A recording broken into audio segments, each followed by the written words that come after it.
Hi guys! Ayan. Ngayon, advance ako sa aking hair. Kasi kulot na siya. Alam na, wala na pang gagawin siya. Wala na talaga. Papunta ako sa work. Siyempre, sales consultant ko, no? Senior sales consultant, kinahanglan daw maganda. Yan, paplansaya ko lang ang aking buhok, guys. Yung kulot, yung ito lang sa harap. Medyo, ano na kasi siya, kulot na kasi siya. Matagal ko nang hindi ko siya pariban, bawal. At wala din pang pariban. Ayan. Ano kasi siya guys, yung kailangan na siyang i-unat. Pagpulot na ang harap. Ayan. Simple lang. Isa ako kasi final exam ko. Tapos papasok sa work. At mag-apply sa aking agency. Ito ngayon wala pang result. Tagal na.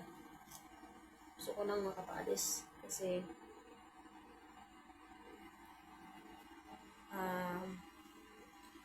trabaho lang sa mga aking bayaran guys. Nahiya na nila ako actually. Actually guys, pupunta sa talaga ako ng Qatar. Talaga yung kung nag-Qatar ako, nakaalis na siguro ako ngayon. Kaso nga lang guys, nag-change ako ng mind. Ayoko na sa Qatar. Alam na, broken hearted tayo. Kaya, nag-change po ako ng Hungary. Kaya ito, until, sabi kasi nila ako, 6 months daw yung update.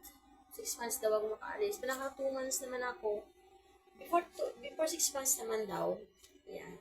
Kaya bago ako, syempre, kailangan ko lang kita kasi matagal naman ako na hindi nag-store. Wala akong business. Trabaho muna ako sa, real estate, senior sales consultant. Ayan. So, nga lang, yung sweldo, wala naman, nagtagatagan. Kasi kinakailangan pa daw makakuan yung makapag-push ng sales. So, hirap din. Pero, carry wells lang tayo guys. Dasal lang talaga. Ano ngayon sa bahay, napaka-struggle dito. Hindi pa ang bahay. May problema. Halos na ako. Pray lang. Yan. So, sana matuloy na yung pag-abroad ko sa Hungary. Yan talaga yung ko ngayon. At kaya, after nito, bago ako mag-work, pupunta ako ng agency ko muna ngayon para mag-update sa aking apel kung kumusta na. Yan. So, sana ma-approve na, ayos na, para matulungan ko ang aking family, of course. And siyempre, aking anak. Yun lang po yung aking priority sa ngayon. No BF pa tayo, guys. Mas masaya maging solo. Yan. So, while waiting din ako, malapit na rin ako matapos, kahit paano, nandiyan si Lord. And thank you sa support sa pagpapaaral sa akin, sa ama ng aking anak. Kahit hindi naman kami totally nagsama noon, pero full support sa aking pag-aaral. Thank you so much. Alam ko kung sino ka. Alam niyo naman po na gano'n kayo ka-love.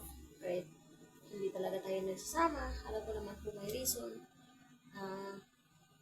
Kikuyat ko lang, wala po siyang asawa guys ha. Okay? Nakasabihin nyo, kabit ako. Hello. Hell no. Hindi lang talaga pwede. Pero, kampante at kontento na po ako sa ganitong life. Yan. Siguro pwede na to guys, no?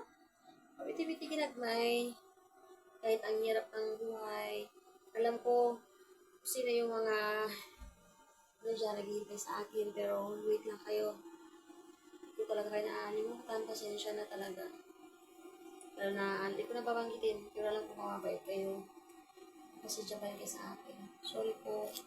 Talagang, hindi ko lang talaga yung pag-alis ko. Medyo ngayon. Alive. Sobrang buhay. Yan. Straight na guys, no? Yan. Sana, makaalis na talaga ako. Nagbayad na din ako guys ng utang ko. Pinautang ko nung, ng agency kasi ang nun yung nag-charge. So, sila po yung sa akin para makaalis. Tapos, salary deduction po yun. Pero maliit lang naman po yung edita. Kaya, once again guys, big love shot at I miss you so much. As mga katin ko dyan. Ayaw ko magsabing babawi, lagi ako masasabi.